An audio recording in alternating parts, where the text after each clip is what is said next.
தேவ வார்த்தை ஐக்கியத்திற்கு நான் உங்களை வரவேற்கிறேன். நான் ஜெரல் சாண்டியாகோ.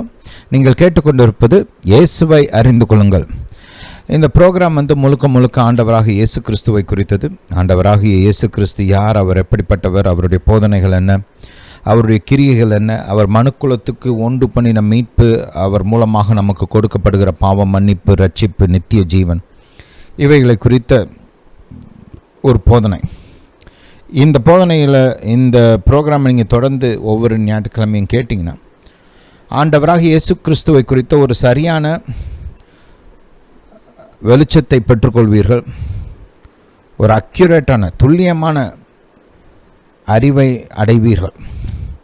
பாருங்கள், நாங்கள் பைபிளில் இருந்து ஆண்டவராக இயேசு கிறிஸ்துவை குறித்த சத்தியத்தை உங்களுக்கு போதிக்க போகிறேன். நான் இதோட எதையும் கூட்ட போகிறது கிடையாது, எதுவும் குறைக்க போகிறது கிடையாது.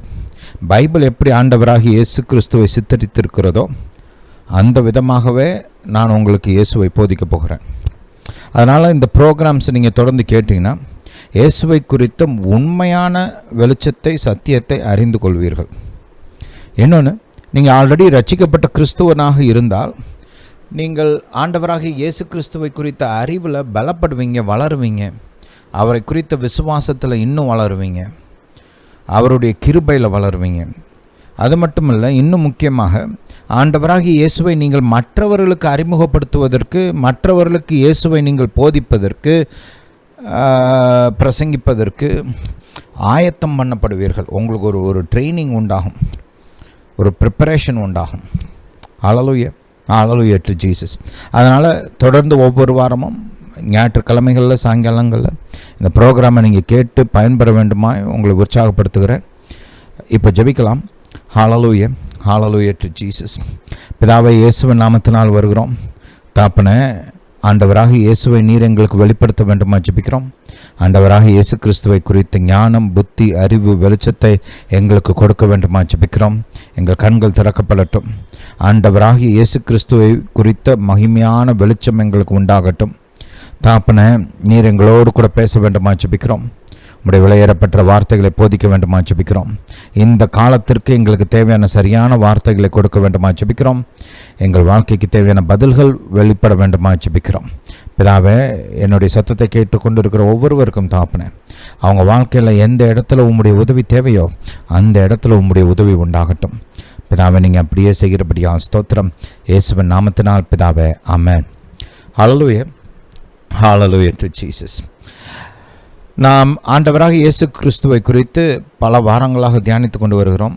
ஒரு 4 பிரதானமான வெளிப்பாடுகளை இந்த போதனைகளுக்கு ஒரு ஃபவுண்டேஷன் மாதிரி நம்ம ஆரம்பத்தில் போதித்தோம். அதை நினைவுபடுத்த விரும்புகிறேன். ஆண்டவராக இயேசு கிறிஸ்துவை குறித்த 4 பிரதானமான வெளிப்பாடுகள் என்ன அப்படின்னா, ஆண்டவராக இயேசு நித்திய தேவன், வானத்தையும் பூமியும் படைத்த நித்திய தேவன். 2வது, ஆண்டவராகிய இயேசு தேவகுமாரன், நம்முடைய பரலோக பிதாவின் தேவகுமாரன். 3வது, ஆண்டவராகிய இயேசு பழைய ஏற்பாடிலே வாக்கு பண்ணப்பட்ட மெசியா, ஆபிரகாமின் வித்தும் தாவீதின் குமாரனும் ஆகிய மெசியா. 4வதாக, ஆண்டவராகிய இயேசு மனுஷகுமாரன். அவர் தேவனாக இருந்தும் இந்த பூமிக்கு வரும்போது தன்னுடைய தெய்வீக வல்லமைகள், தன்னுடைய தெய்வீக அதிகாரங்கள், ஸ்லாக்கியங்கள் இவைகளெல்லாம் எடுத்து ஓரமாக வச்சுட்டு தன்னையே வெறுமையாக்கி இந்த பூமிக்கு மனிதனாக வந்தார், மனிதனாக வாழ்ந்தார், மனிதனாக சிலுவையில் நம்முடைய தண்டனைகளை ஏற்றுக்கொண்டார், நமக்காக பாடுபட்டு நமக்காக நித்திய மீட்பை உண்டு பண்ணினார். இது ஆண்டவராக இயேசுவை குறித்த அதிமுக்கியமான வெளிச்சங்கள். இந்த வெளிச்சங்கள் இயேசுவை புரிந்து கொள்வதற்கு அடிப்படையாக இருக்கிறது. இவைகளை நீங்கள் நினைவில் வைத்து கொள்ளுங்கள். ஒருவேளை அந்த மெசேஜஸ்லாம் கேட்கலன்னா இது எல்லாமே யூடியூப்பில் அவைலபிளாக இருக்குது. நீங்கள் யூடியூப்பில் காட்ஸ் வேர்ட் ஃபெலோஷிப் சேனலில் போய் செக் பண்ணிங்கன்னா இன்ட்ரடியூசிங் ஜீசஸ்னு அப்படி ஒரு பிளேலிஸ்ட் இருக்குது. அதில் நீங்கள் அப்படியே இந்த மெசேஜஸ் எல்லாத்தையுமே நீங்கள் கேட்கலாம். ஹல்லேலூயா, ஹல்லேலூயா டு ஜீசஸ். சரி, கடந்த 2 வாரங்களாக ஆண்டவராக இயேசுவுடைய அந்த முதல் 30 வருடங்களில் அவர் எப்படி ஞானத்திற்கு அதிமுக்கியத்துவம் கொடுத்தார், அவருடைய குழந்தை பருவத்தில் அவர் எப்படி ஞானத்தை தேடினார் என்பதை குறித்தெல்லாம் நாம் பார்த்தோம். இயேசுவை குறித்து, அவருடைய வல்லமைகளை குறித்து நம்ம அதிகமாக கேட்டிருக்கிறோம், தியானிச்சிருக்கிறோம். அவருடைய அற்புதங்களை குறித்து கூட பார்த்துருக்கிறோம்.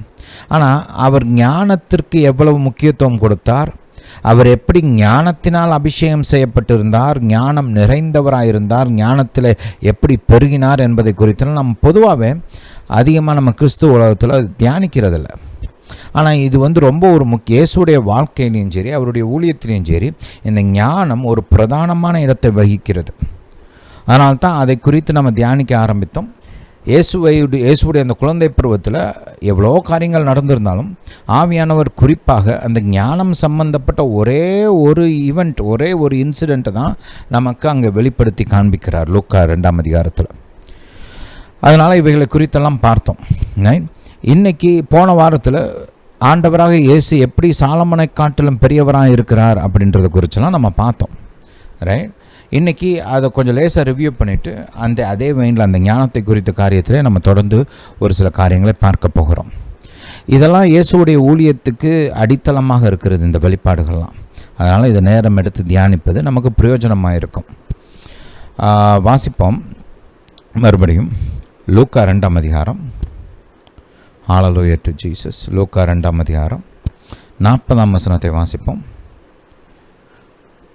பிள்ளை வளர்ந்து, ஆண்டவராக இயேசுவை குறித்து இந்த வார்த்தை இது, ஆவியில பலன் கொண்டு ஞானத்தினால் நிறைந்து தேவனுடைய கிருபையும் அவர் மேல் இருந்தது. அதே அதிகாரம் 52ஆம் வசனத்தை கவனிங்க. இயேசுவானவர் ஞானத்திலும் வளர்த்தியிலும் தேவ கிருபையிலும் மனுஷ தயவிலும் அதிகமாய் விருத்தி அடைந்தார். ஹல்லேலூயா. இந்த பாயிண்டையும் பாருங்கள். சரி, இப்போது மத்தேயு 12ஆம் அதிகாரத்துக்கு போகலாம். மத்தேயு 12ஆம் அதிகாரம். இங்கே ஆண்டவராக இயேசு ஒரு ஸ்டேட்மெண்ட் கொடுக்குறாரு. இங்கே அநேகம் பேர் யோனா ஆண்டவராக இயேசுவிடத்தில் ஒரு அடையாளத்தை கேட்குறாங்க.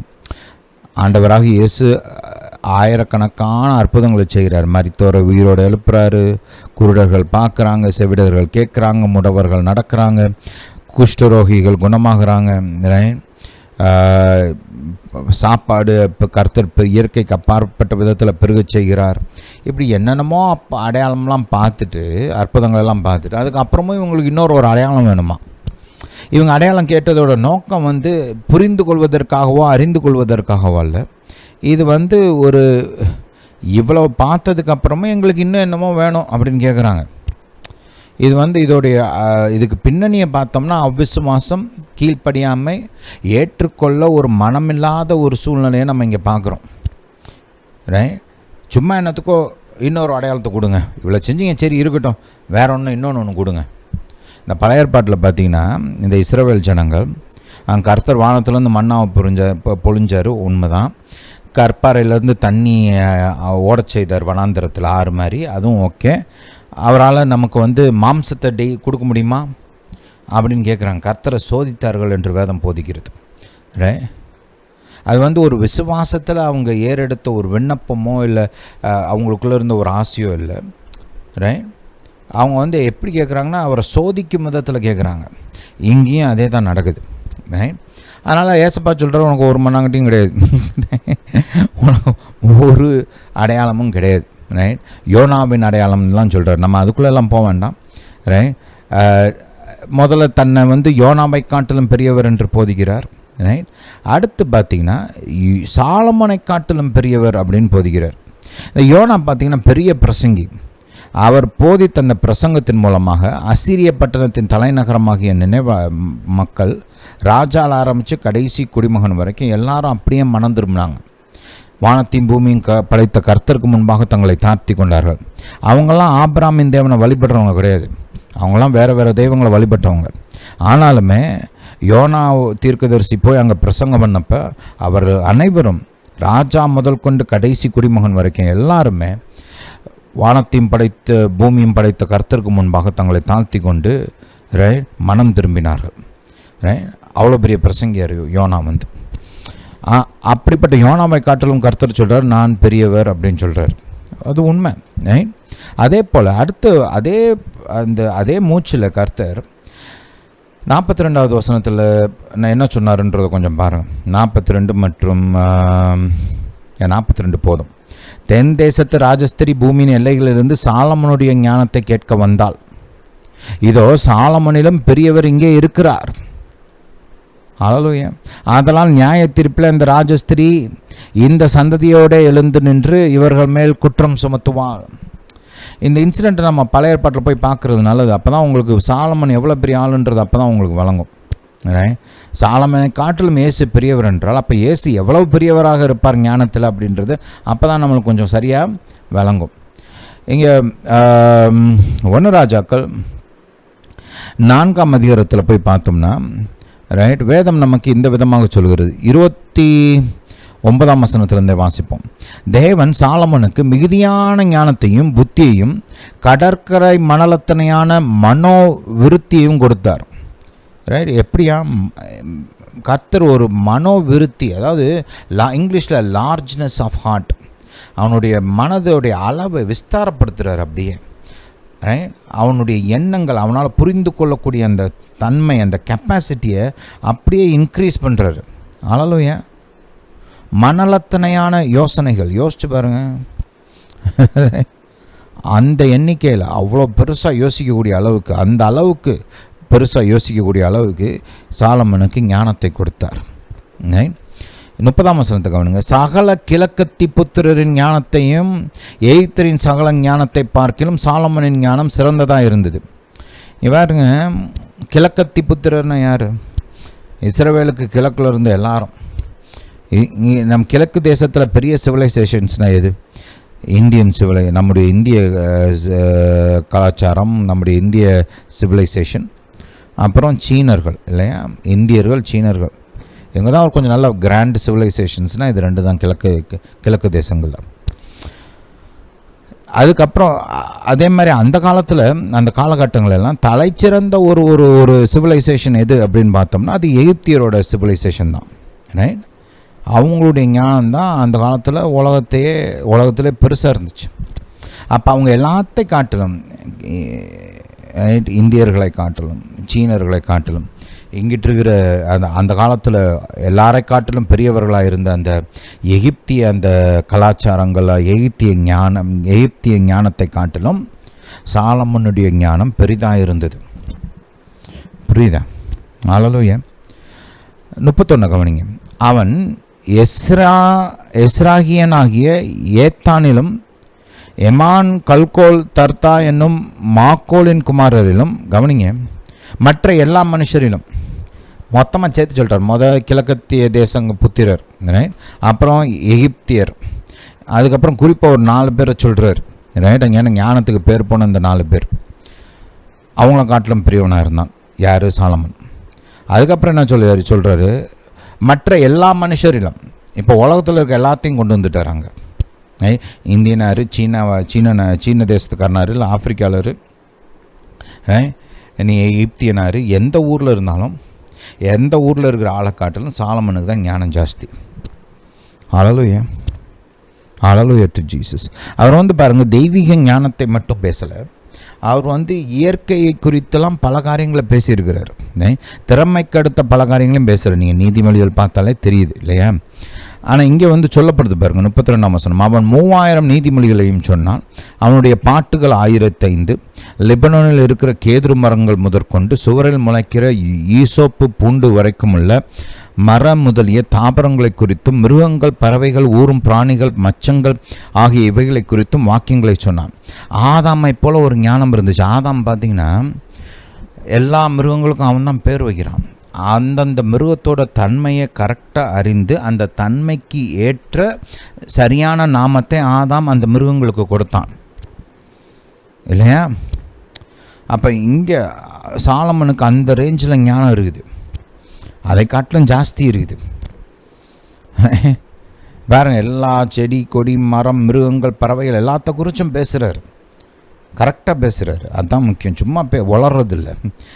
இப்போ பேசுகிறது தான் யாருனாலும் என்னத்தினாலும் பேசலாம், ஆனால் ஞானமாக சரியாக பேசணும்ல. சாலமன் அந்த விதத்தில் பேசினார். ரைட். அப்போ பாருங்கள், 34 கவனிங்க. சாலமனின் ஞானத்தை குறித்து கேள்விப்பட்ட பூமியின் சகல ராஜாக்களிடத்திலுமிருந்து நானா ஜாதியான ஜனங்களும் அவனுடைய ஞானத்தை கேட்கிறதற்கு வந்தார்கள். உலகம் முழுசில் இருந்தும் ஆட்கள் வராங்க அவனுடைய ஞானத்தை கேட்பதற்கு. இதில் ஒரு ஆளை வேதம் குறிப்பாக சொல்லப்பட்டிருக்குது. அந்த ஆளை தான் ஏசப்பாங்க உதாரணமாக கொடுக்குறாரு. ஷீபா தேசத்து ராஜாத்தி. வாசிப்போம் 1ஆம் வசனம், 10ஆம் அதிகாரம் 1ஆம் வசனம். கர்த்தருடைய நாமத்தை குறித்து சாலமனுக்கு உண்டாயிருந்த கீர்த்தி சேபாவின் ராஜஸ்திரிக்கு கேள்வியான போது அவள் விடுகதைகளினால் அவனை சோதிக்கிறதற்காக மிகுந்த பரிவாரத்தோடு கந்த வர்க்கங்களையும் மிகுதியான பொன்னையும் ரத்தினங்களையும் சுமக்கிற ஒட்டகங்களோடும் எருசலேமுக்கு வந்தாள். கவனிங்க, இந்த அம்மாவுக்கு ஆல்ரெடி ஞானம் இருக்குது. ஏன்னா சாலமன் மாதிரி ஒரு ஆளை சோதிக்கணும்னா யாருனாலும்லாம் சோதிக்க முடியாது. அவங்களுக்கு ஆல்ரெடி ஓரளவுக்கு ஞானம் இருக்கணும். ரெண்டாவது இன்னொரு பாருங்கள், இந்த மாதிரி ஞானிகளுக்கு தான் தங்களை காட்டிலும் அதிகமாக ஞானம் உள்ள ஒரு ஆளை குறித்து கேள்விப்படும்போது அது உண்மையாக அந்த அளவுக்கு அந்த ஆளுக்கு நிஜமாகவே ஞானம் இருக்குதா அப்படின்னு சோதித்து பார்க்கணுன்ற யோசனைலாம் அவங்களுக்கு தான் வரும். அப்படிப்பட்ட ஆட்களுக்கு தான் வரும். சும்மா உட்காந்துருக்கு வெட்டியாக உட்காந்துருவனுக்கு இல்லை அவ்வளோவா ஞானம் இல்லாதவனுக்குலாம் அந்த யோசனைலாம் வராது. இந்த அம்மா ஆல்ரெடி இந்த அம்மா ஒரு ஞானமுள்ள பெண்மணியாக இருக்கிறாங்க. இவங்களுக்கு ஞானத்தை குறித்த ஒரு வாஞ்சை இருக்கிறது. அப்படிப்பட்ட ஒரு பெண்மணிக்கு சாலமனை குறித்த சங்கதி வருது. இந்த மாதிரி அளவில்லாத ஞானமுள்ள ஒரு ஆள் இருக்கிறாரு, அவர் இப்படியாக்கும் அப்படியாக்குன்னு சொல்கிறாங்க.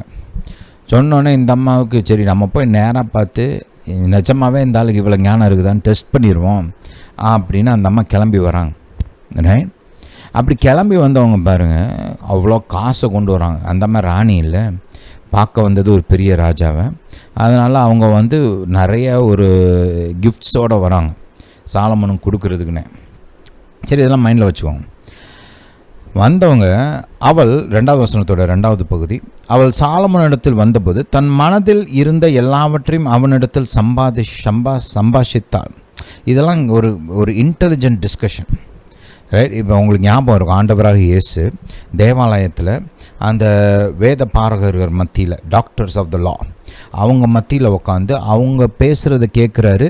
கேட்டுட்டு புரிஞ்சுக்கிட்டு அவங்கள இடத்துல கேள்விகள்லாம் கேட்குறாரு. ஒரு சம்பாஷணை நடக்குது இல்லையா, அந்த மாதிரி தான் இங்கே நடக்குது. இந்த அம்மா கேள்விகள் கேட்குறாங்க. இந்த அம்மா கேட்ட கேள்வியை சாலமன் புரிஞ்சுக்கிட்டு அந்த அம்மாவோட கேள்விகளுக்கான பதிலை கொடுக்குறாரு. திஸ் இஸ் ஒரு ஹை லெவல் இன்டராக்ஷன், ஒரு ஞானமுள்ள ஒரு அற்புதமான ஒரு சம்பாஷணை நடக்குது. இந்த எனக்கு பர்சனலாக இந்த மாதிரி இன்ட்ராக்ஷன்ஸ் ரொம்ப பிடிக்கும். நல்லா ஞானமாக பேசக்கூடியவங்கன்னா எனக்கு ரொம்ப பிடிக்கும். நல்லா ஞானமாக பேசி ஞானமாக ஒரு டிஸ்கஷன் பண்ணக்கூடியவங்க. It's very invigorating actually.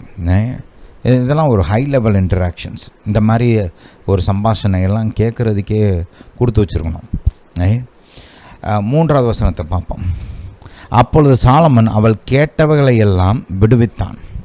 என்னென்னா கேட்டுச்சோ அந்த அம்மாவுக்கு எல்லாத்துக்கும் கரெக்டாக பதில் சொல்கிறார். அவளுக்கு விடுவிக்கக்கூடாதபடிக்கு ஒன்றாயிலும் ராஜாவுக்கு மறைபொருளாக இருக்கவில்லை. எப்படிப்பட்ட கேள்வினாலும், எப்படிப்பட்ட ரகசியமாக இருந்தாலும், எப்படிப்பட்ட கடினமான ஒரு காரியமாக இருந்தாலும் எல்லாத்துக்கும் சாலமன் ஞானமாக பதில் சொல்கிறார். அப்போ அந்த அம்மா அவங்க வாயை திறந்து சொல்கிறாங்க பாருங்க. அந்த அம்மா சொன்ன வார்த்தைகளை கொஞ்சம் கவனிங்க. 6ஆம் வசனம், ராஜாவை நோக்கி உம்முடைய வர்த்தமானங்களையும் உம்முடைய ஞானத்தையும் குறித்து நான் என் தேசத்தில் கேட்ட செய்தி மெய்யாயிற்று. நான் அதை என் கண்களால் காணும் மட்டும் அந்த வார்த்தைகளை நான் நம்பவில்லை. இந்த அளவுக்கு ஞானமுள்ள ஒரு ஆள்லாம் இருப்பாரான்னு அந்த அம்மாவுக்கே ஒரு டவுட்டு.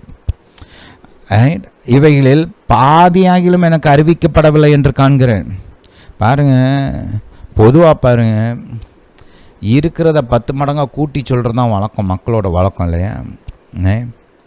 ஊறுதுன்னா பறக்குதுன்னு சொல்கிறது தான் வழக்கம் பொதுவாக. ஆனால் சாலமன் விஷயத்தில் பாருங்கள், அவருடைய ஞானம் எந்த அளவுக்கு பெருசாக இருந்துச்சுன்னா அதோடைய மகிமையில் பாதியைத்தான் இந்த அம்மாவுக்கு சொல்லியிருக்கிறாங்க. பாதியவே இந்த அம்மாவால் நம்ப முடியல. முழுசாக சொல்லியிருந்தா எப்படி இருந்திருக்கும் யோசித்து பாருங்க. ஆனாலும் சரி, மைண்டில் வச்சுக்கோங்க இதெல்லாம்.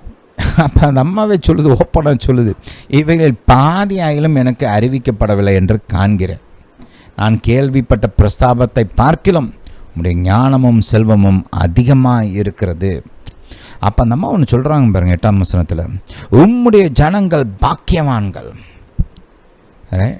இது எப்படி இந்த வசனம் எப்படி இருக்குது தெரியுமா? நீங்கள் பியாட்டிடியூட்ஸில் நம்ம பார்க்குறோம், மலைப்பிரசங்கத்தில் ஆண்டவராக இயேசு கிறிஸ்து சொல்லும்போது, ரைட், தமிழில் எப்படி சொல்லுவாங்க, இரக்கமுள்ளவர்கள் பாக்கியவான்கள், ரைட், சுத்த இருதயமுள்ளவர்கள் பாக்கியவான்கள் அப்படின்னு சொல்கிறாங்க இல்லையா? அந்த ஒரு டோனில் தான் இந்த வசனம் இருக்குது ஆக்சுவலாக. ரைட், பாக்கியவான்கள் ஆசீர்வதிக்கப்பட்டவங்க. ரைட், அந்த அர்த்தத்தில் தான் இந்த அம்மாவும் சொல்லுது, உம்முடைய ஜனங்கள் பாக்கியவான்கள் ஆசீர்வதிக்கப்பட்டவர்கள். ஏன்? எப்போதும் உமக்கு முன்பாக நின்று உம்முடைய ஞானத்தை கேட்கிற உம்முடைய ஊழியக்காரரும் பாக்கியவான்கள். ஏன்னா இவங்க இந்த அம்மா மாதிரி தூரமாக இருந்து ட்ராவல் பண்ணி ஒரு சில நாட்கள் அங்கே தங்கி இருந்து அந்த நாட்கள் மட்டும் ஞானத்தை கேட்கிற ஒரு சூழ்நிலையில் இல்லாமல் எப்போதுமே சாலமோனுடைய சமூகத்தில் நின்று அவருடைய ஞானமான அந்த வார்த்தைகளை கேட்கக்கூடிய ஸ்லாக்கியம் பெற்றவர்களாக இவங்க இருந்ததுனால இவங்களை அந்த அம்மா ஆசீர்வதிக்கப்பட்டவர்கள் அப்படின்னு சொல்கிறாங்க. பாருங்கள், இதைத்தான் ஏசப்பா எடுத்து அங்கே சொல்கிறார். சாலமோனுடைய வார்த்தைகளை கேட்க அந்த அம்மா ஊர் கடந்து பூமியின் எல்லையிலிருந்து வருது. ரைட், அவ்வளோ பணம் கொடுத்து அப்படி உக்காந்து அப்படி தாகத்தோட ஆச்சரியத்தோடு கேட்டு கற்றுக்கிட்டு திரும்ப போனாங்க. ஆனால் இங்கே சாலமனை காட்டிலும் பெரியவராகிய இயேசு அவங்க இருக்கிற இடத்துக்கு, அவங்க எந்த ஊரில் எந்த கிராமத்தில் எந்த பட்டணத்தில் இருக்கிறாங்களோ அவங்கள தேடி இயேசு போய் அவங்க பட்டணத்தில் அவங்க இருக்கிற இடத்துல சாலமனை காட்டிலும் அதிக ஞானமுள்ள வார்த்தைகளை அவங்களுக்கு போதித்தார்.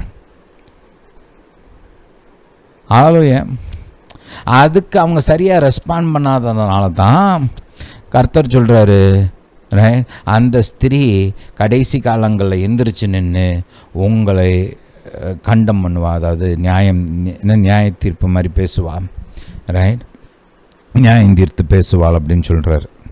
ஹல்லேலூயா, ஹல்லேலூயா டு ஜீசஸ்.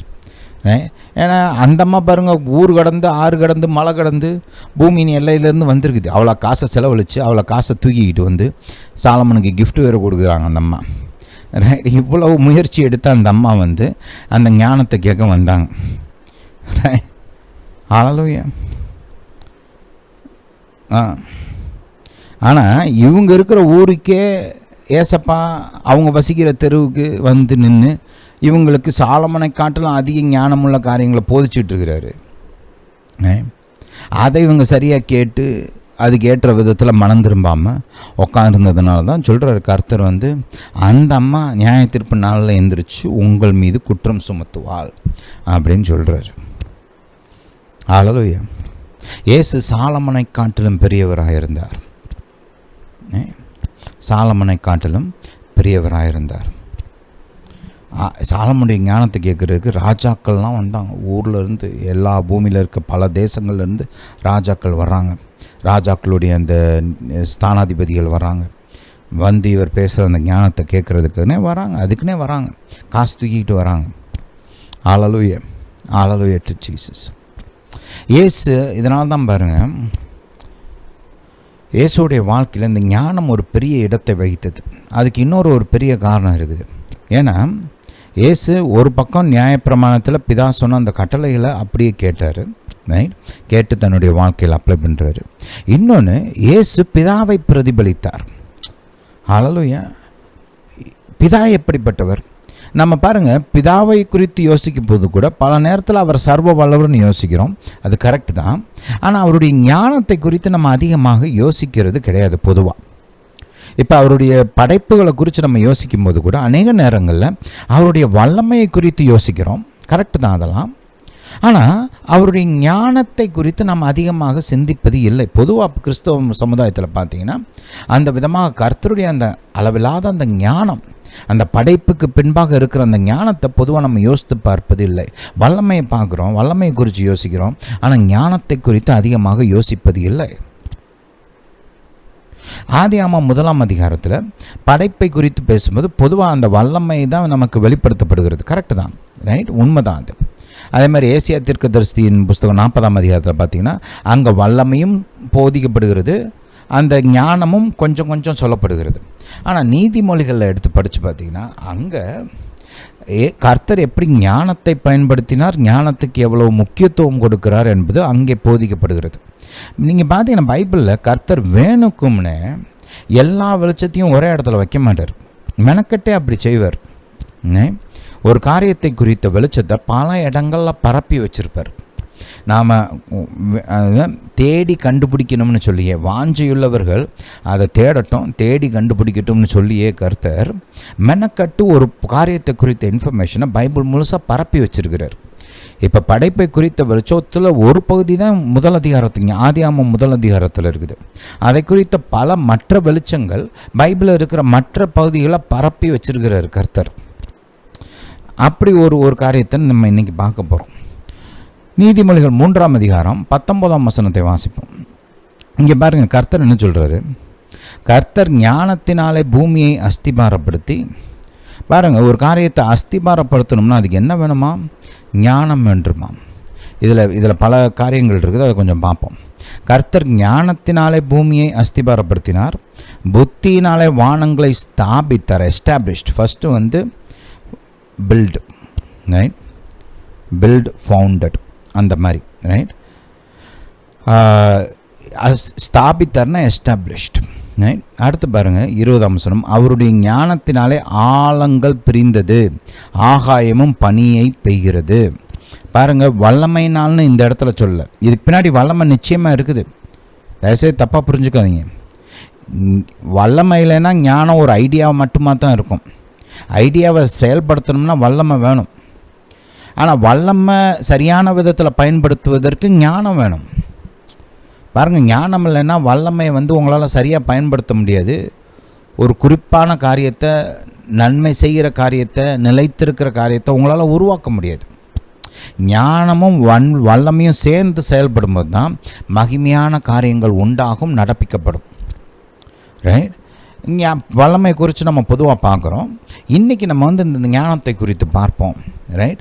அவருடைய ஞானத்தினாலே ஆழங்கள் பிரிந்தது, ஆகாயமும் பனியை பெய்கிறது.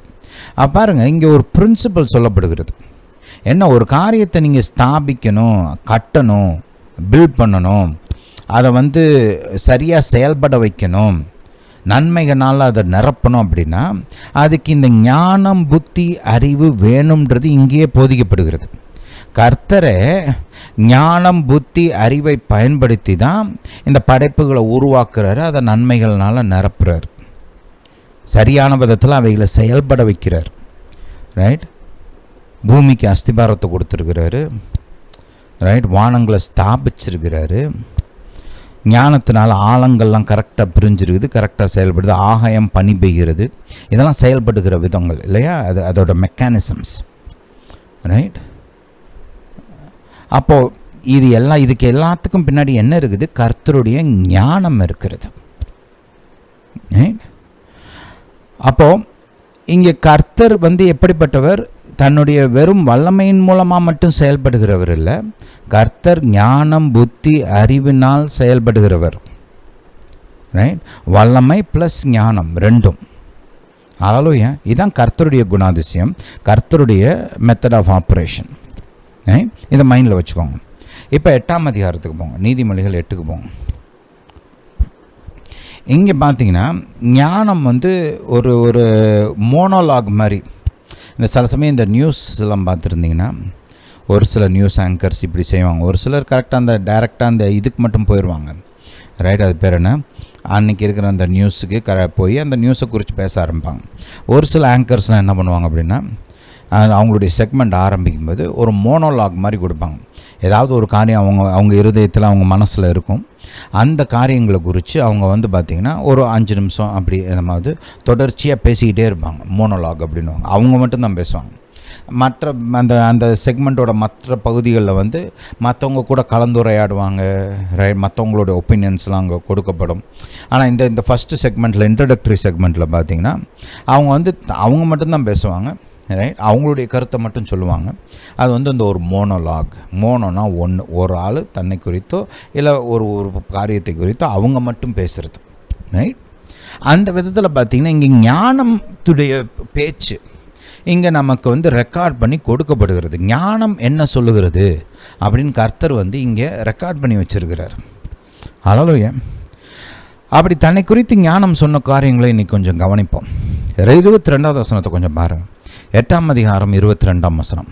கர்த்தர் தமது கிரியைகளுக்கு முன் பூர்வம் முதல் என்னை ஞானத்தை தமது வழியின் ஆதியாக கொண்டிருந்தார். ஆதியாகனா ஆரம்பம். The beginning of God's work was wisdom. கர்த்தருடைய கிரியைகளின் ஆரம்பமே எது? ஞானம். கர்த்தர் முதல் ஞானத்தை கொண்டு வர்றாரு, அதுக்கப்புறம் தான் ஞானத்தின் மூலமாக மற்ற காரியங்களை கொண்டு வர்றார். அவர் செய்த கிரியைகள் எல்லாமே ஞானத்தினால் செய்யப்பட்டவை. அதனால் அவருடைய கிரியைகளை ஆரம்பிக்கிறதுக்கு முன்னாடி அவர் ஞானத்தை கொண்டு வந்தார். ஞானமான அந்த வழிகள், ஞானம் இதெல்லாம் உருவாக்குறார். ஹல்லேலூயா. 3ஆம் வசனம் 23 பாருங்கள். பூமி உண்டாகும் முன்னும் ஆதி முதற்கொண்டும் அனாதியாய் நான் அபிஷேகம் பண்ணப்பட்டேன். அதாவது ஞானம் அபிஷேகம் பண்ணப்பட்டது. ஆழங்களும் ஜலம் புரண்டு ஊற்றுகளும் உண்டாகும் முன்னே நான் ஜெனிப்பிக்கப்பட்டேன். இப்போ பாருங்கள், இந்த பூமி இதெல்லாம் இந்த ஆழங்கள் இதெல்லாம் பார்த்தா நீங்கள் இந்த சமுத்திரத்துக்கு நடுவில் நின்று சமுத்திரத்தை பார்த்தீங்கன்னா மிரட்டுற மாதிரி இருக்கும். சமுத்திரம் ஒரு மெஜஸ்டிக்காக, ஒரு பலம் தெரியும் சமுத்திரத்தில் இல்லையா? அந்த அலைகள், அதோடைய அந்த ஸ்திரத்தன்மை, அந்த ஓஷனை நீங்கள் நினச்சி பார்த்தீங்கனாலே அந்த நேரில் பார்க்குற விடுங்க, பிக்சரில் பார்த்தா கூட அதோடைய ஒரு ஒரு ஒரு ஒரு ஒரு பிரம்மாண்டம், ஒரு பலன் தெரியும் அதில். ரைட்? அதோடைய நிலைத்தன்மை, அது நிலை நிற்கிறது நமக்கு தெரியும். ரைட்? ரொம்ப நாளாக நான் இருக்கிறேன், இனிமேலும் இருப்பேன் அப்படின்ற மாதிரி தான் அது ஒரு தோற்றம் அளிக்கும். பார்த்தாலே தெரியும். அதுக்கு முன்னாடி நம்ம நிற்கும்போது இத்தினுண்டா தெரியும் இல்லையா? ஹல்லேலூயா. அப்போ பாருங்கள், அந்த மாதிரி ஒரு காரியம், ஒரு மிரட்டக்கூடிய ஒரு காரியம், நிலையாக நிற்கக்கூடிய ஒரு சமுத்திரம், ரைட்? ஒரு பலமுள்ள ஒரு சமுத்திரத்துக்கெல்லாம் முன்னாடி அதை காட்டிலும் மேன்மையான ஒரு இடத்துல ஞானம் இருக்கிறது. ஏன்னா அந்த ஞானத்தை கொண்டு தான் அந்த சமுத்திரத்தையே கர்த்தர் உண்டாக்குனார். அந்த ஞானத்துக்கு சப்ளை பண்ணுற அந்த ஆழங்களுடைய ஊற்றுலாம் நமக்கு தெரியும் அது எங்கே இருக்குன்னு. ஆனால் ஞானத்தை கொண்டு தான் கர்த்தர் அந்த ஊற்றுகளை கூட உருவாக்குனார். 25 மலைகள் நிறை பெறுவதற்கு முன்னும் குன்றுகள் உண்டாவதற்கு முன்னும். இப்போ மலைகள், குன்றுகள், குறிப்பாக மலைகள்லாம் யோசித்து பாருங்கள். இப்போ மவுண்ட் எவரெஸ்ட் இல்லை, ஹிமாலயன் மவுண்டன் ரேஞ்ச், அதெல்லாம் யோசித்து பார்த்தாலே ஒரு பிரமிப்பு உண்டாகுது இல்லையா? என்ன உயரம்! இப்படி ஏர் எடுத்து பார்த்தாலும் அதோட உச்சி தெரிய மாட்டேங்குது நம்மளுக்கு இல்லை, அவ்வளோ பெருசாக இருக்குது. அதை பார்த்தாலே ஒரு ஸ்ட்ரென்த்து, ரைட்? எவ்வளவு பலம் அந்த மலைக்கு, என்ன ஒரு ஸ்திரத்தன்மை, யாராலையும் அசைக்க முடியாது, பாருன்ற மாதிரி எவனாலையும் அசைக்க முடியாத ஒரு ஒரு ஒரு ஒரு ஒரு பிரம்மாண்டமான ஒரு மெஜஸ்டிக் மவுண்டன் இல்லையா? ஹல்லேலூயா. அப்படி நிற்கிது, மிரட்டுற மாதிரி, பாருன்ற மாதிரி. ஆனால் அந்த மலைக்கு முன்னாடி வந்தது ஞானம். ரைட்? நீங்கள் மலைகள்லாம் பாருங்கள், அது கிடக்குது, காலங்காலமாக கிடக்குது இந்த மலைகள்லாம் இந்த பூமியில். ஆனால் அந்த மலைகளுக்கெல்லாம் முன்பாக உருவாக்கப்பட்டது ஞானம். ஞானத்தின் மூலமாக தான் மலைகளே உருவாக்கப்பட்டது. ஆக்சுவலாக ஞானம் மலைகளை காட்டிலும் பலன் உள்ளது. It precedes mountains. It's more powerful than the mountains. மலைகளுக்கெல்லாம் முன்பாக வந்தது ஞானம். மலைகளை காட்டிலும் பெரியதும் வல்லமையுள்ளதுமாக இருக்கிறது ஞானம். புரியுதா? ஹல்லேலூயா. 26 பாருங்க. அவர் பூமியையும் அதன் வெளிகளையும் பூமியில் உள்ள மண்ணின் திரள்களையும் உண்டாக்கும் முன்னும் நான் ஜனிக்கப்பட்டேன். இந்த பூமியும் பார்க்குறோம், நம்ம பிறந்ததுலேருந்து இந்த பூமியை பார்க்குறோம். ஒரு நாளும் இந்த பூமி இல்லாமல் போனது கிடையாது. நம்ம அப்பா பிறக்கிறதுக்கு முன்னாடியே இந்த பூமி இருந்துச்சு, தாத்தா பிறக்கிறதுக்கு முன்னாடி இந்த பூமி இருந்தது. நம்ம வாழ்க்கையில் ஒரு நிலையான பகுதியை பெற்ற ஒரு காரியம் எதுனா இந்த பூமி. ஆனால் கர்த்தர் என்ன சொல்கிறாரு, உன் வாழ்க்கையில் நிலையான ஒரு இடத்தை பெற்ற இந்த பூமிக்கெல்லாம் முன்னாடி உருவாக்கப்பட்டது ஞானம். ஞானத்தை வச்சு தான் கர்த்தர் பூமியவே உருவாக்குனார். புரியுதா? அவர் பூமியையும் அதன் வெளிகளையும் பூமியில் உள்ள மண்ணின் திரள்களையும் உண்டாக்கும் முன்னும் நான் ஜெனிப்பிக்கப்பட்டேன். அவர் வானங்களின் சரி, இப்போ பூமியை சொன்னார், மலைகளை சொன்னார், ஜலத்தை சொன்னார், பூமியை சொன்னார். இப்போ பூமிக்கு மேலே போய் வானங்களையும் சொல்கிறார். அவர் வானங்களை படைக்கி நான் அங்கே இருந்தேன். இப்போ வானம் உருவாக்கப்படுவதற்கு முன்பாக ஞானம் உருவாக்கப்பட்டது. முதல்ல கொண்டு வரப்பட்டது ஞானம், ஜெனிப்பிக்கப்பட்டது ஞானம். கர்த்தருடைய முதல் கிரியை ஞானம். ஞானத்தை வச்சு தான் மற்ற இந்த கிரியைகள்லாம் செய்கிறார். அவர் வானங்களை படைக்கையில் நான் அங்கே இருந்தேன். அவர் சமுத்திரத்தின் விலாசத்தை வட்டணிக்கையிலும் உயரத்தில் மேகங்களை ஸ்தாபித்து சமுத்திரத்தின் ஊற்றுகளை அடைத்து வைக்கையிலும் சமுத்திர ஜலம் தன் கரையை விட்டு மீறாதபடிக்கு அதற்கு எல்லையை கட்டளையிட்டு பூமியின் அஸ்திபாரங்களை நிலைப்படுத்துகையிலையும். இதெல்லாம் நம்மளுக்கு தெரியுமா? பூமியின் அஸ்திபாரம் எங்கே இருக்குது, எப்படி இருக்குது, ஏதாவது தெரியுமா? நம்மளுக்கு ஒன்றும் தெரியாது. ஆனால் இதெல்லாம் கர்த்தர் ஞானத்தை கொண்டு தான் உருவாக்கினார். இவைகளுக்கெல்லாம் முன்பாகவே வந்தது ஞானம். இந்த 30ஆம் வசனத்தை கவனிங்க. இதை நிறைய நேரம் நம்ம மிஸ் பண்ணிடுறோம். நான் அவர், அதாவது ஞானம் கர்த்தர் அருகே செல்ல பிள்ளையாயிருந்தேன்.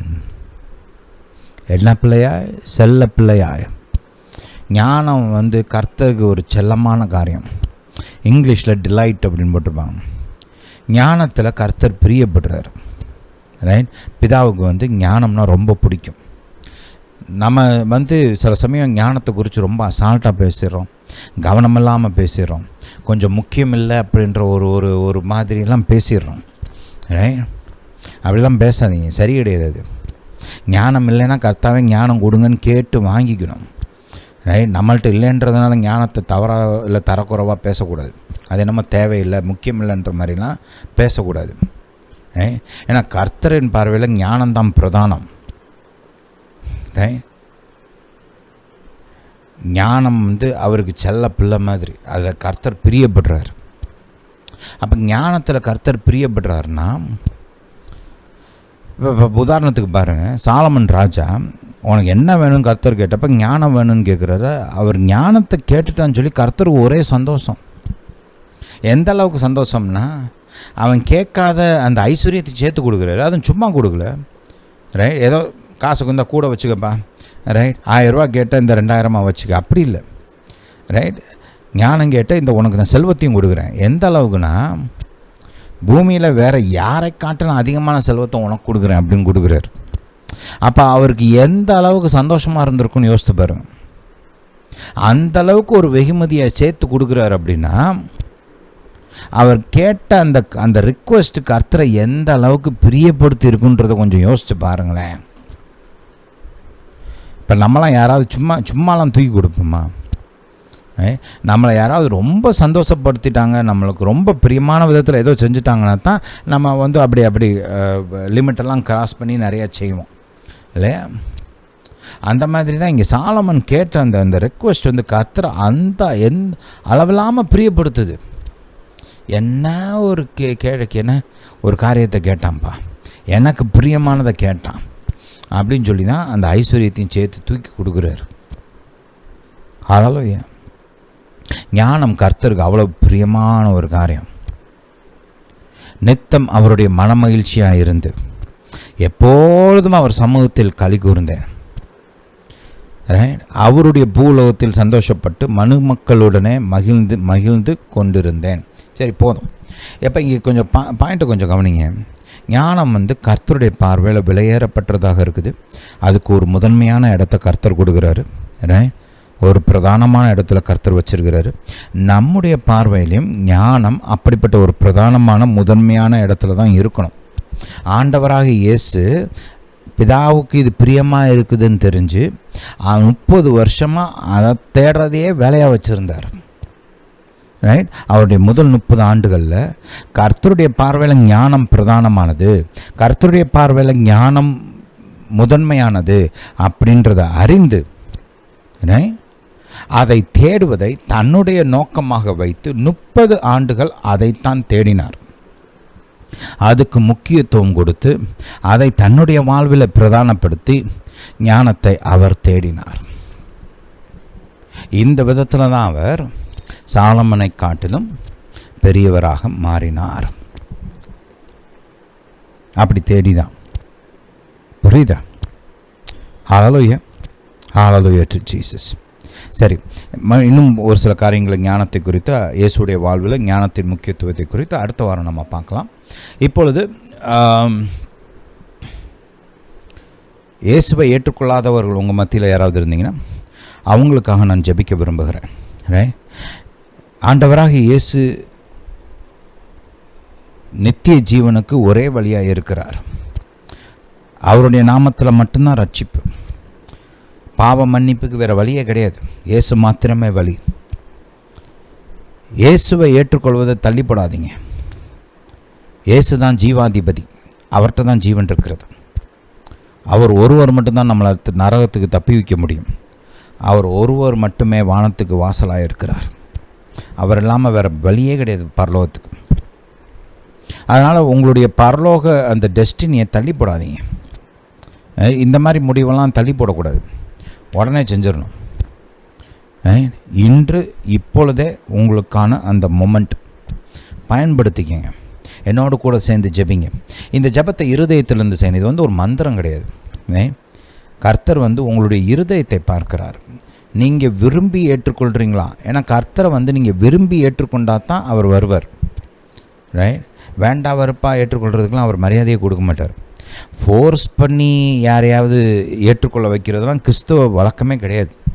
அதெல்லாம் கிறிஸ்துவ ப்ராக்டிஸே கிடையாது. கர்த்தர் அந்த மாதிரி ஒரு காரியத்துக்கு அங்கீகாரம் கொடுக்கவே மாட்டார். ஒவ்வொரு மனிதனும் சுயமாக தானாக விரும்பி ஏற்றுக்கொள்ள வேண்டும். அப்போ தான் ஏசப்பா அதுக்கு கனம் கொடுப்பார், மரியாதை கொடுப்பார். அதனால் இந்த ஜெபத்தை என்னோடு கூட உங்களுடைய இருதயத்திலிருந்து விரும்பி சேர்ந்து ஜெபியுங்கள். மெய்யாகவே நீங்கள் ரட்சிக்கப்படுவீர்கள். ஹல்லேலூயா, ஹல்லேலூயா டு ஜீசஸ். பிதாவே, இயேசுவின் நாமத்தினால் வருகிறோம். தாப்பனே, நீர் பெரியவர், சர்வ வல்லவர், வானத்தையும் பூமியும் படைத்த நல்ல தேவன். பிதாவே, நீர் சொல்ல ஆகும், நீர் கட்டளையிட நிற்கும். பிதாவே, நீர் இவ்வளவாக என் மீது அன்பு கூர்ந்து உம்முடைய ஒரே குமாரனாகிய இயேசுவை இந்த பூமிக்கு அனுப்பினீரே, உமக்கு ஸ்தோத்திரம். நான் ரட்சிக்கப்படும்படி, நான் அழிந்து போகாதபடி உம்முடைய குமாரனாகிய இயேசுவை இந்த பூமிக்கு அனுப்பினீரே, ஸ்தோத்திரம். தாப்பனே, ஆண்டவராக இயேசு உம்முடைய குமாரன் மெசியா என்பதை நான் விசுவாசிக்கிறேன். ஆண்டவராக இயேசு என்னுடைய பாவத்திற்காக சிலுவையில் மரித்தார் என்பதை நான் விசுவாசிக்கிறேன். அடக்கம் பண்ணப்பட்டார், 3ஆம் நாள் உயிரோடு கூட எழும்பினார் என்பதை நான் விசுவாசிக்கிறேன். இயேசுடைய இரத்தம் என்னுடைய பாவங்களை போக்கும் என்பதை நான் விசுவாசிக்கிறேன். தாப்பனை, இப்பொழுது ஆண்டவராகிய இயேசுவை என்னுடைய ஆண்டவராக, என்னுடைய இரட்சகராக நான் ஏற்றுக்கொள்கிறேன்.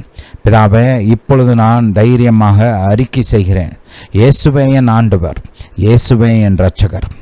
பிதாவே, உம்முடைய வார்த்தையின்படி நான் இப்பொழுது ரட்சிக்கப்பட்டு இருக்கிறேன். பிதாவே, உம்முடைய பிள்ளையாக நீர் என்னை மாற்றினபடியால் ஸ்தோத்திரம். தாப்பனே, உம்முடைய குடும்பத்தானாக என்னை ஏற்றுக்கொண்டபடியால் ஸ்தோத்திரம். பிதாவே, உம்மை துதிக்கிறேன், உமக்கு நன்றி செலுத்துகிறேன். இப்பொழுதும் கூட தாப்பனே, நீர் என்னை வழி நடத்த வேண்டுமா ஜெபிக்கிறேன். என் வாழ்வை நீர் பொறுப்பெடுத்து என்னை வழி நடத்த வேண்டுமா ஜெபிக்கிறேன். தாப்பனே, உம்முடைய பாதைகள், உம்முடைய வார்த்தைகளை எனக்கு போதிக்க வேண்டுமா ஜெபிக்கிறேன். பிதாவே, நீர் என்னை நல்ல ஒரு சபைக்கு வழி நடத்த வேண்டுமா ஜெபிக்கிறேன். பைபிளை போதிக்கிற ஒரு சபைக்கு நீர் என்னை வழி நடத்த வேண்டுமா ஜெபிக்கிறேன். பிதாவே, நீர் அப்படியே செய்கிறபடியால் ஸ்தோத்திரம். இயேசுவின் நாமத்தினால் பிதாவே, ஆமென். ஹல்லேலூயா. இந்த ஜெபத்தை நீங்கள் இருதயத்திலிருந்து செய்தீர்கள் என்றால் இப்பொழுது நீங்கள் ரட்சிக்கப்பட்டிருக்கிறீர்கள், தேவனுடைய பிள்ளையாக மாறியிருக்கிறீர்கள். ஒரு சில முக்கியமான காரியங்களை உங்களுக்கு சொல்ல விரும்புகிறேன். அனுதினமும் டெய்லி பைபிளை வாசிங்க. ரைட், பழைய ஏற்பாட்டையும் வாசிக்கணும், புதிய ஏற்பாட்டையும் வாசிக்கணும்.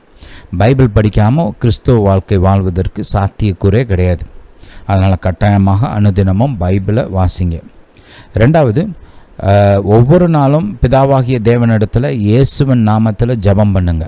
ரைட், உங்களுடைய வாழ்க்கையை குறித்து அவர்கிட்ட பேசுங்க, உங்களுடைய தேவைகளை குறித்து பேசுங்க, குடும்பத்தை குறித்து பேசுங்க, உங்கள் பிள்ளைகளை குறித்து பேசுங்க, உங்களுடைய மன விருப்பங்கள், ஆசைகளை குறித்து பேசுங்க, உங்கள் வாழ்க்கையுடைய திட்டங்கள், லட்சியங்கள், இவைகளை குறித்தெல்லாம் பேசுங்க.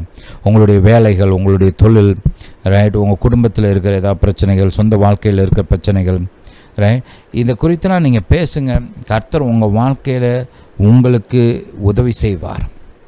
கேட்குறவனுக்கு கொடுக்கப்படும். அதனால் கட்டாயமாக பிதாவிடத்தில் இயேசுவின் நாமத்தில் அனுதினமும் ஜெபியுங்கள். ஹல்லேலூயா, ஹல்லேலூயா டு ஜீசஸ். சரி, கடைசியாக மறுபடியும் சொல்கிறேன், பிதாவிடத்தில் கேளுங்க, கர்த்தாவே என்னை ஒரு நல்ல சபைக்கு, பைபிளை போதிக்கிற ஒரு நல்ல சபைக்கு என்னை வழிநடத்துங்க அப்படின்னு ஜெபிச்சு ஒரு நல்ல சபையை கண்டுபிடிச்சி போய் ஜாயின் பண்ணுங்கள். மற்ற கிறிஸ்தவர்களுடைய ஐக்கியம் உங்களுக்கு கட்டாயமாக தேவை. ரைட், கிறிஸ்துவ வாழ்க்கைக்கு அது ரொம்ப அவசியமாக இருக்கும். ஹல்லேலூயா, ஹல்லேலூயா டு ஜீசஸ். ஒவ்வொரு வாரமும் ஞாயிற்றுக்கிழமையில் சாயங்காலங்களில் இந்த மெசேஜஸ் இங்கிலீஷில் தமிழில் ரெண்டுலேயுமே பப்ளிஷ் பண்ணுறோம். கேளுங்க, தொடர்ச்சியாக கேளுங்க. கிறிஸ்துவுக்குள்ளே உங்களுடைய விசுவாசம் பலப்படும். கிறிஸ்துவை சரியாக புரிந்து கொள்வீர்கள், அறிந்து கொள்வீர்கள். உங்களுடைய வாழ்க்கை பலன் உண்டாகும். கிறிஸ்துவ வாழ்க்கைக்கு பெரிய பலன் உண்டாகும். அது மட்டுமில்ல, வாரம் முழுவதுமாக தேவ வார்த்தையிலேருந்து பல காரியங்களை நாங்கள் பப்ளிஷ் பண்ணுறோம். ஒவ்வொரு நாளும் கேட்டு பயன்பெறுங்கள், ஆசீர்வதிக்கப்படுங்கள். இந்த மெசேஜ், இந்த லிங்க், இந்த வீடியோ உங்கள் குடும்பத்தார், உற்றார், உறவினர்கள், நண்பர்கள், உங்களுக்கு தெரிந்த விசுவாசிகள், உங்களுக்கு தெரிந்த ஊழியக்காரவங்களுக்கெல்லாம் அனுப்பிச்சி வைங்க. அவங்களும் கேட்டு ஆசீர்வதிக்கப்படட்டும். கர்த்தர் உங்களை ஆசீர்வதிப்பார். இந்த மெசேஜோட டிஸ்கிரிப்ஷனில் நம்முடைய மினிஸ்ட்ரியோட வாட்ஸ்அப் சேனல், யூத் மினிஸ்ட்ரியோட வாட்ஸ்அப் சேனல் மற்றும் ப்ரேயர் குரூப்போட வாட்ஸ்அப் சேனலோட லிங்க்ஸ் இருக்கும். அதை கிளிக் பண்ணி ஜாயின் பண்ணிக்கோங்க. உங்களுக்கு ரொம்ப ஆசீர்வாதமாக இருக்கும். இந்த போதனை கேட்டபடியால் நன்றி. கர்த்தர் உங்களை ஆசீர்வதிப்பாராக. நம்முடைய இயேசு ராஜா சீக்கிரம் வருகிறார்.